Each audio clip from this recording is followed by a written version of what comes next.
الحمد لله رب العالمين الرحمن الرحيم مالك يوم الدين والصلاة والسلام على سيد المرسلين وعلى آله وصحبه اجمعین اما بعد۔ محترم سامعین و ناظرین، آج کی اس مجلس میں ایک ایسی حدیث اور ایک ایسی روایت پیش کروں گا جس کے اندر اللہ کے رسول صلی اللہ علیہ وسلم نے ان 5 گناہوں کا تذکرہ کیا ہے جن کا ارتکاب کرنے پر اللہ تبارک و تعالی دنیا ہی میں اس کی سزا دے دیتا ہے۔ اس کی سزا دنیا ہی میں ملتی ہے، آخرت کی سزا اپنی جگہ پر ہے، لیکن دنیا میں ان گناہوں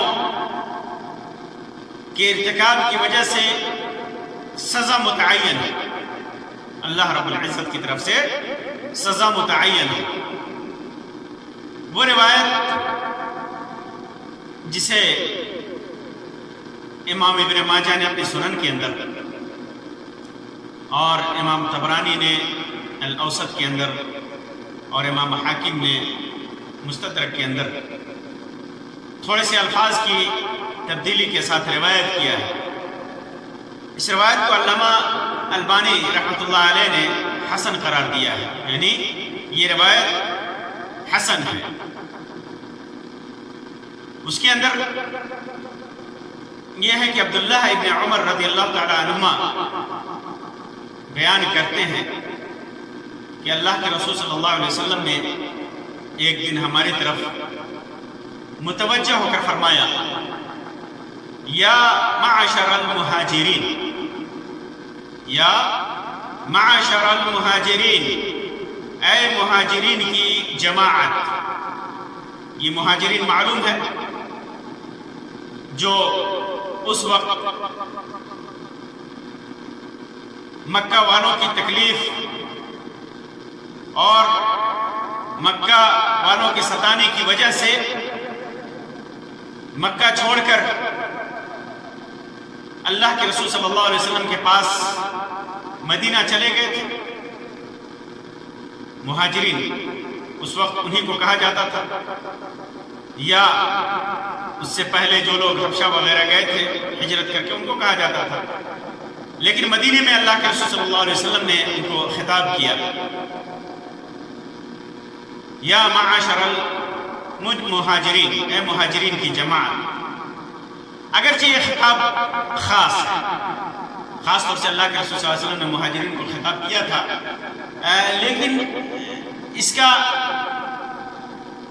مخاطب عام ہے، اس کا یہ خطاب عام ہے تمام لوگوں کے لیے۔ خصوصی طور پر آپ نے ان کا ذکر اس لیے کیا کہ اس وقت دعوت کے مشتملات انہی پر پورا ہوتے تھے، خطاب انہی سے ہوتا تھا تاکہ وہ اس چیز کو یاد کریں اور بعد میں مسلمانوں کی ولایت ان کو ہی ملے گی، اور اس دین کو اور اس مذہب کو، اس شریعت کو یہی لوگ دنیا تک، امت تک پہنچائیں گے۔ تو خصوصی طور پر خطاب کر کے مراد عمومی امت ہے، عمومی امت ہے، امت کے سارے لوگوں کو اس کے اندر خطاب ہے۔ فرمایا، یا معاشر المہاجرین، اے مہاجرین کی جماعت، خصال خمس اذا ابتلیتم بہن، 5 باتیں ہیں جن میں تم مبتلا ہو جاؤ گے۔ 5 باتیں، 5 خصلتیں ہیں جن کے اندر تم مبتلا ہو جاؤ گے دنیا میں، جس کے فتنے میں پڑ جاؤ گے، جن 5 چیزوں میں پڑو گے، اے ظہرا، یہ 5 چیزیں جو تمہارے اندر ظاہر ہوں گی، واضح ہوگی، اور یہ 5 چیزوں کا، یہ 5 چیزیں جو منکر ہوں گی، یہ 5 چیزیں جو ناپسندیدہ ہوں گی۔ پھر اس کے بعد اللہ کے رسول صلی اللہ علیہ وسلم نے فرمایا، یہ کہنے کے بعد کہ 5 چیزیں، 5 خصلتیں یا 5 معصیتیں کہہ لیجئے جس کے اندر تم مبتلا ہو جاؤ گے، اور اس کے بعد اللہ کے رسول صلی اللہ علیہ وسلم نے فرمانے کے بعد فرمایا وَأَعُوذُ بِاللَّهِ أَن تُدْرِكُهُنَّ، اللہ کے رسول صلی اللہ علیہ وسلم نے پناہ بھی کی، دعا بھی کیا کہ میں اللہ کی پناہ چاہتا ہوں کہ اس بات سے کہ تم اس میں مبتلا ہو جاؤ۔ اللہ کے رسول صلی اللہ علیہ وسلم سے پناہ بھی طلب کی کہ میں اللہ کی پناہ طلب کرتا ہوں کہ تم ان خصائل میں، ان 5 کاموں میں یا ان 5 چیزوں میں مبتلا ہو۔ اور وہ 5 کیا ہے؟ پہلی چیز اللہ کے رسول صلی اللہ علیہ وسلم فرمایا لم تظہر الفاحشۃ فی قوم قط حتى يعلنوا بها الا فشا فيهم الطاعون والاوجاع التي لم تكن مضت في اسلافهم الذين مضوا۔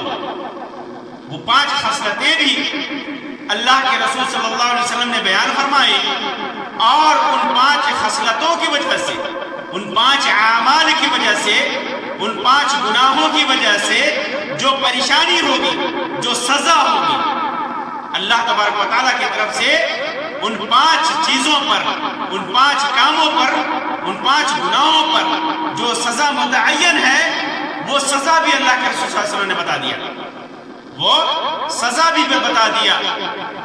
پہلی چیز بتایا لم تظہر الفاحشۃ فی قوم قط، جب کسی قوم میں اعلانیہ فحش حتی یعلنوا بها، اعلانیہ فحش ہونے لگے، بدکاری ہونے لگے، زنا ہنکاری ہونے لگے، فسق و فجور ہونے لگ جائے۔ کسی بھی قوم میں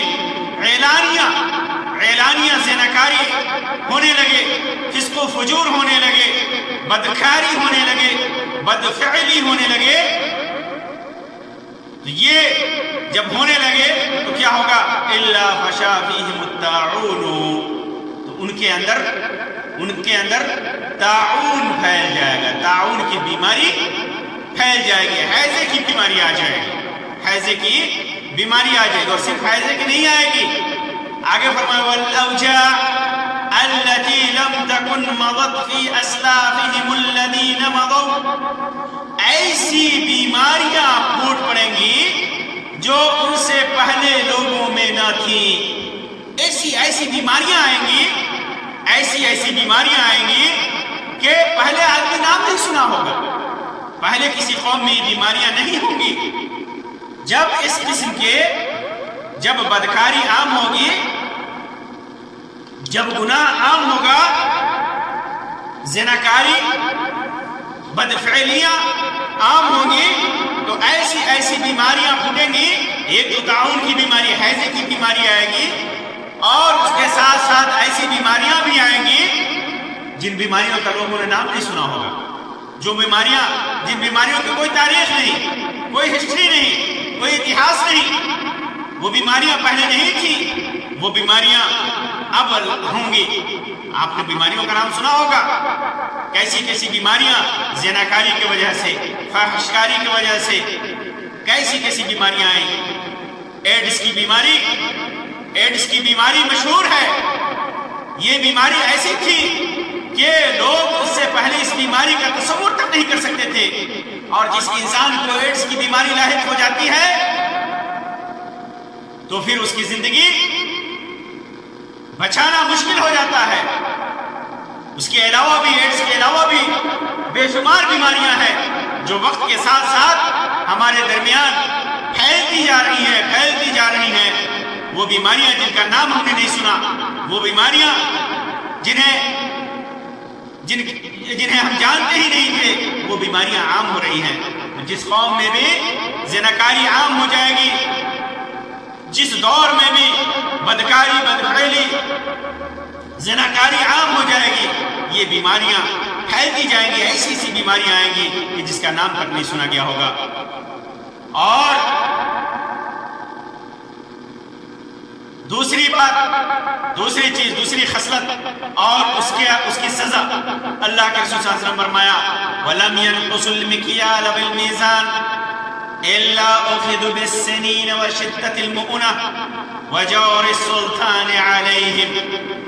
جب لوگ، دوسری چیز کیا ہے، جب لوگ ناپ تول میں کمی کرنے لگ جائیں گے، جب ناپ تول میں کمی ہونے لگے گی، چوری ہونے لگے گی، ناپ تول میں بے ایمانی ہونے لگے گی، تجارت میں بے ایمانی ہونے لگ جائے گی، جب بیماری ہونے لگی جائے، یہ ناپ تول میں کمی ہونے لگ جائے گی، تو یہ جب خسرت آ جائے گی، تجارت میں بے ایمانی کی خسرت آ جائے گی، لوگ خود دوسروں سے ناپ تول کر لیں گے تو زیادہ دیں گے، اور جب دوسروں کو دیں گے تو کم دیں گے۔ وَإِذَا كَالُوهُمْ أَوْ وَزَنُوهُمْ يُخْسِرُونَ إِذَا اكْتَالُوا عَلَى النَّاسِ يَسْتَوْفُونَ۔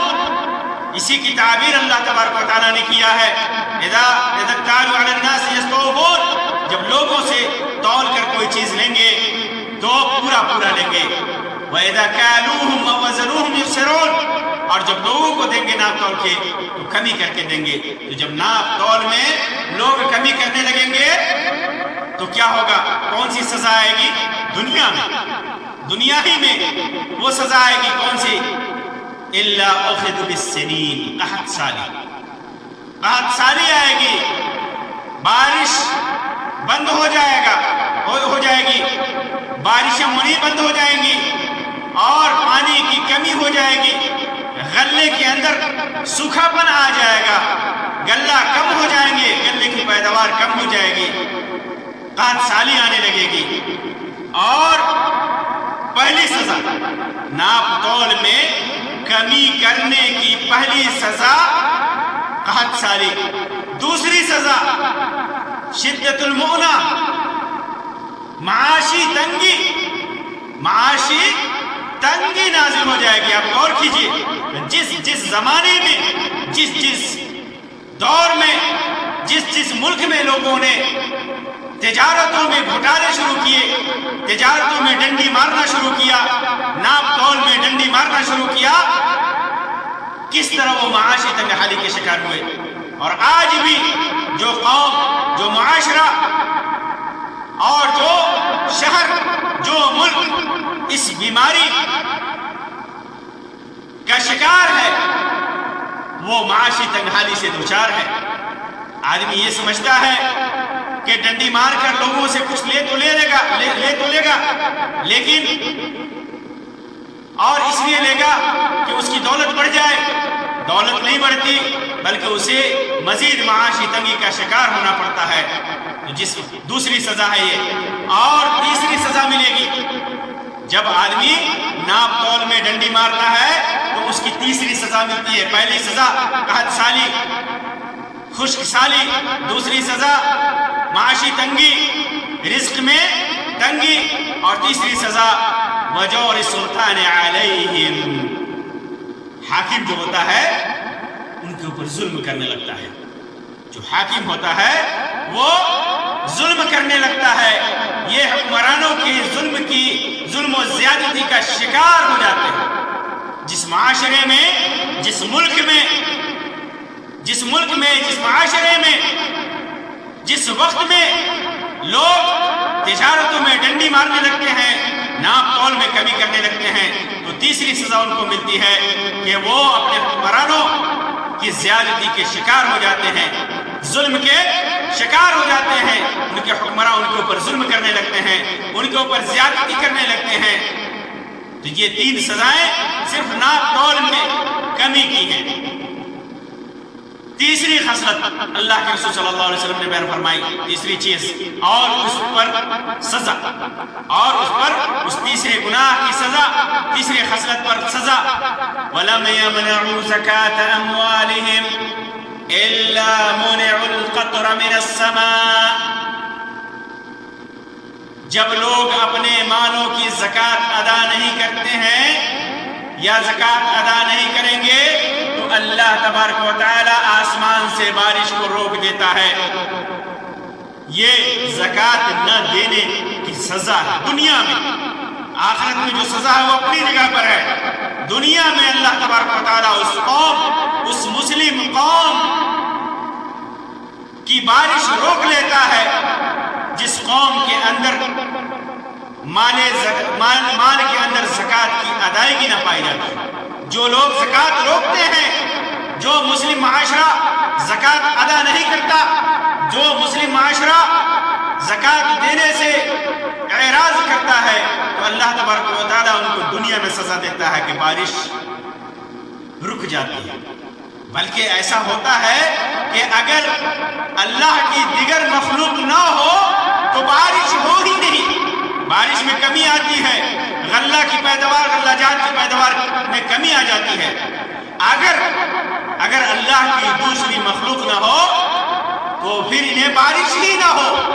اللہ کے رسول صلی اللہ علیہ وسلم نے فرمایا وَلَوْلَا الْبَهَائِمُ لَمْ يُمْطَرُوا، اگر چوپائے نہ ہوتے، یہ اللہ کی مخلوق نہ ہوتی، یہ جانور نہ ہوتے، تو لم یمطروا، ان کے اوپر قطعاً بارش نہیں ہوتی، قطعاً بارش نہیں ہوتی. اور جب بارش نہیں ہوتی تو خلے نہیں پیدا ہوتے.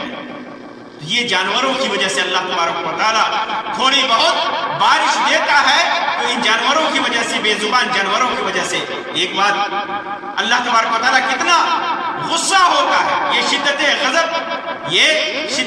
غضب کی دلیل ہے.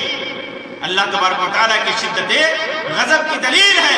اللہ تبارک و تعالیٰ بہت زیادہ غضبناک ہوتا ہے جب آدمی اپنے مال کی زکوٰۃ نہیں ادا کرتا، اپنے مال میں زکوٰۃ نہیں ادا کرتا. اگر وہ نصاب کو پہنچ جائے تو اللہ تبارک و تعالیٰ ناراض ہوتا ہے. اتنا ناراض ہوتا ہے کہ اگر اللہ تبارک و تعالیٰ کی مخلوق، یہ جانور نہیں ہوتے، یہ چوپائے نہیں ہوتے، تو اللہ تبارک و تعالیٰ بارش کا ایک قطرہ بھی نازل نہیں فرماتا. یہاں یہ بھی معلوم ہوا کہ زکوٰۃ نہ دینے والے ان جانوروں سے بھی گھٹیا ہیں. زکوٰۃ ادا نہ کرنے والے ان جانوروں سے بھی گھٹیا ہیں، کمتر درجے ہیں اللہ تبارک و تعالیٰ کی نگاہ میں. کیونکہ ان جانوروں کی وجہ سے اللہ کی تبارک و تعالیٰ کی رحمت کی بارش ہو رہی ہے. اور اگر یہ جانور نہیں ہوتے تو زکوٰۃ نہ دینے والے کے اوپر اللہ کی بارش ہوتی ہی نہیں، اللہ بارش برساتا ہی نہیں. کتنا کمتر درجہ ہو.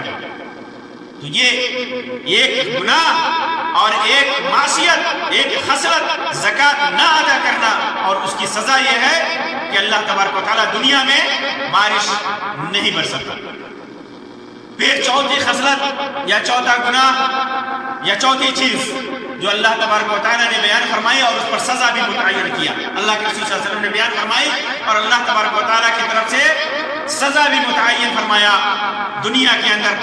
وہ کیا ہے؟ وَلَمْ يَنْقُضُوا عَهْدَ اللَّهِ وَعَهْدَ رَسُولِهِ إِلَّا سَلَّطَ اللَّهُ عَلَيْهِمْ عَدُوَّهُمْ مِنْ غَيْرِهِمْ فَأَخَذُوا بَعْضَ مَا كَانَ فِي أَيْدِيهِمْ.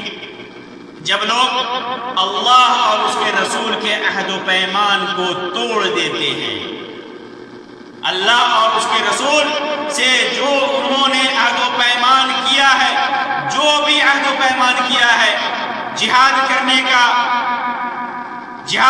کا، توحید کو اختیار کرنے کا، شرک سے دوری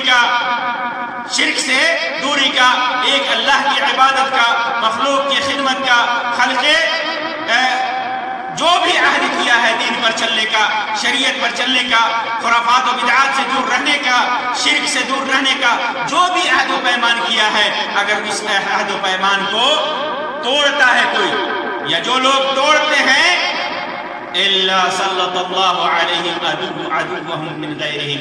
اگر وہ دین سے دور ہوتے ہیں، اللہ اور اس کے رسول کے عہد و پیمان کو توڑتے ہیں، تو اللہ تبارک و تعالی ان کے علاوہ لوگوں میں سے کسی دشمن کو ان کے اوپر مسلط کر دیتا ہے. آج ہم رونا روتے ہیں کہ فلاں حکومت میرے اوپر ظلم کر رہی ہے، فلاں حکومت ہمارا مال و دولت چھین رہی ہے، فلاں حکومت ہماری مسجدوں پہ قبضہ کر رہی ہے، فلاں حکومت ہمارے فلاں چیز پہ قبضہ کر رہی ہے، فلاں حکومت ہمارے خلاف قانون پاس کر رہی ہے. یہ کیا وجہ ہے؟ غور کیجئے کون سی وجہ سے آج سے 1400 سال پہلے اللہ کے رسول صلی اللہ علیہ وسلم نے اس گناہ کی سزا بھی متعین کر دی تھی دنیا میں. اللہ کے رسول صلی اللہ علیہ وسلم نے آج سے 1400 سال پہلے اللہ تبارک و تعالیٰ کی طرف سے اس دنیا میں اس گناہ پر، بددینی پر، اللہ کے عہد و میثاق کو توڑنے پر، رسول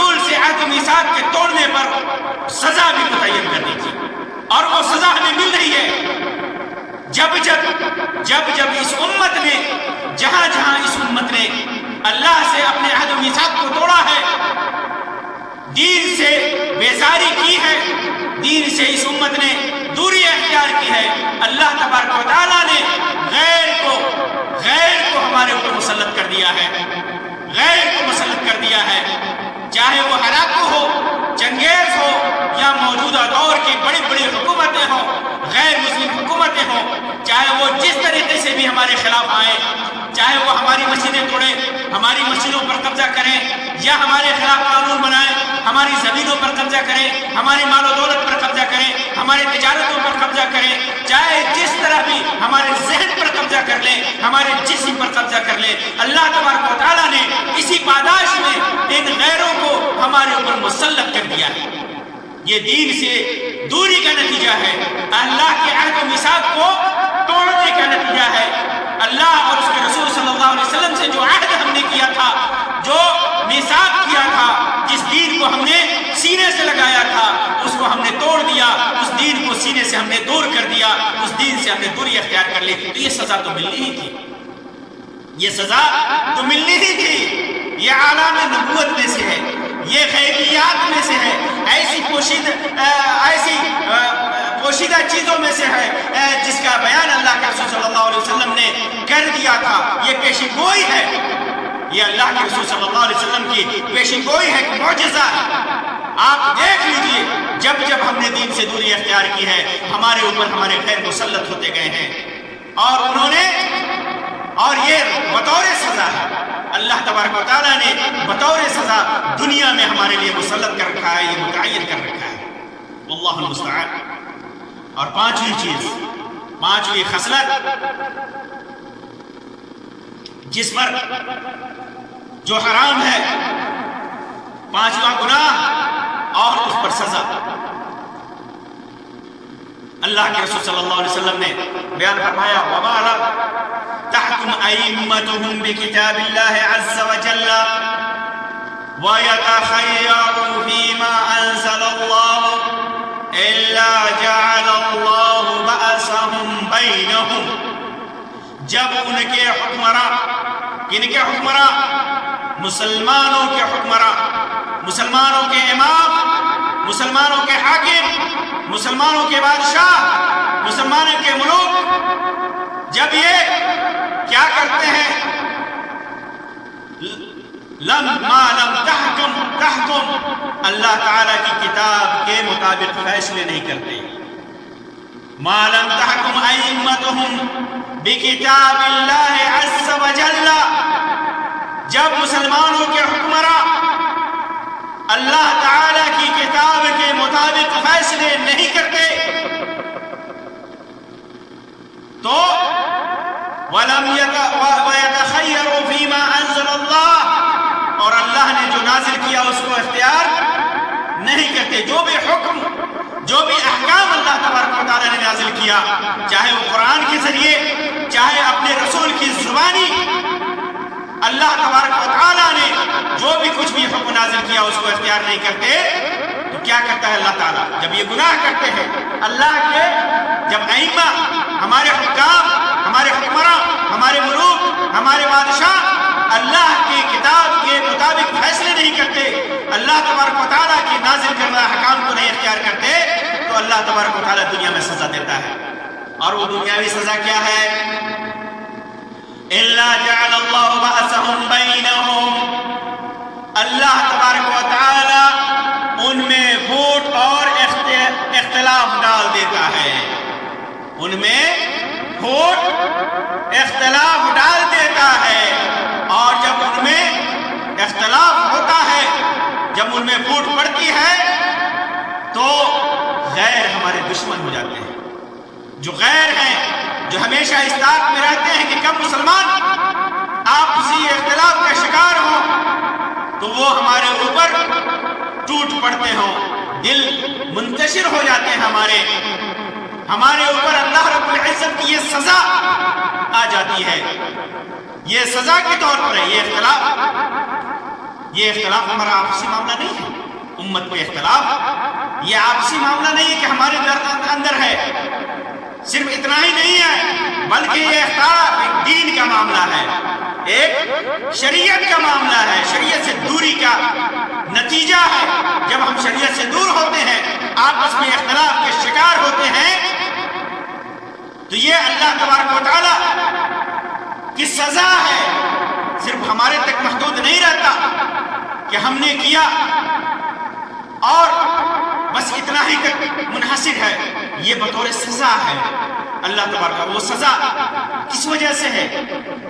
یہ اس وجہ سے ہے کہ ہمارے حکمراں، ہمارے ملوک، ہمارے بادشاہ قرآن و سنت کے مطابق فیصلے نہیں کرتے۔ میرے محترم بھائیوں اور بہنوں، یہ 5 گناہ، یہ 5 صفات، 5 خصلتیں ایسی ہیں جن کی سزا اللہ تبارک و تعالیٰ نے دنیا میں رکھ دیا ہے۔ اور یہ ابتلا، یہ امراض، یہ بیماریاں، یہ سب ابتلا ہے، آزمائش ہے، جو بھی ان کا نام دے دے۔ یہ فساد پھیلنا، یہ معاصی کا پھیلنا، یہ سب سزا ہے، یہ گناہ ہے۔ یہ مرتکب، ان گناہوں کے مرتکبین، ان 5 گناہوں کے مرتکبین کی سزا، یہ سزائیں صرف دنیا کی سزا ہے، یہ دنیا کی سزا ہے، اور آخرت کی سزا تو ابھی باقی ہے۔ آخرت کی سزا تو ابھی باقی ہے۔ دنیا میں یہ سزا، فوری سزا اللہ تبارک و تعالیٰ دیتا ہے، اور جب تک بندہ ان گناہوں پر توبہ نہیں کرتا، ان منکرات اور معاصیات کو چھوڑتا نہیں ہے، تو پھر قیامت کے دن اس کی سزا الگ ہے، اس کی سزا الگ ہے۔ اس لیے ہم تمام مسلمانوں کو، ہم مسلم معاشرے کو یہاں پر غور کرنا چاہیے کہ ہمارے اوپر جو یہ عذاب آ رہے ہیں، یہ بطور سزا غور کرنا چاہیے۔ کیسے ہم ان سے بچیں گے، کیسے بچیں گے، اس پر بھی غور کرنے کی چیز ہے۔ یہ غور کرنے کی بات ہے، اور ظاہر سی بات ہے کہ وہ سارے گناہ جن پر یہ سزائیں متعین کی گئی ہیں، پہلے ان گناہوں کو چھوڑنا پڑے گا۔ فحش کاری، بدکاری اور زناکاری سے بچنی ہوگی، ناپ تول میں کمی سے بچنی ہوگی، اور زکوٰۃ دینے میں سبقت کرنا پڑے گا۔ زکوٰۃ ہم کا استحقاق ہے ہمارے اوپر۔ اگر ہم زکوٰۃ کے اتنی دولت ہے کہ ہمارے اوپر زکوٰۃ کا حق ہے، زکوٰۃ فرض ہے، تو ہمیں اسے ادا کرنا ہوگا۔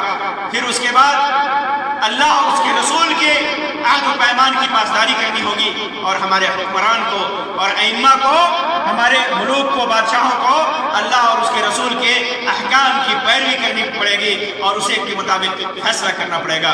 اللہ تبارک و تعالیٰ سے دعا ہے کہ اللہ تبارک و تعالیٰ ہمیں ہر قسم کی برائیوں سے، ہر قسم کے اوصاف سے، جو برے ہیں، اور ہر قسم کے گناہوں سے اللہ تبارک و تعالیٰ اپنے حفظ و امان میں رکھے۔ اللہ تبارک و تعالیٰ ہمیں ہمارے گناہوں کے اندر معافی عطا فرمائے۔ اللہ تبارک و تعالیٰ ہمیں کسی بھی طرح کے سزا سے محفوظ فرمائے، دنیا میں اور آخرت میں۔ اللہ تبارک و تعالیٰ ہمیں اپنے حفظ و امان میں رکھے۔ آمین یا رب العالمین۔ وآخر دعوانا ان الحمد للہ رب العالمین، وصلی اللہ علی خیر خلقہ وسلم۔ والسلام علیکم ورحمۃ اللہ وبرکاتہ۔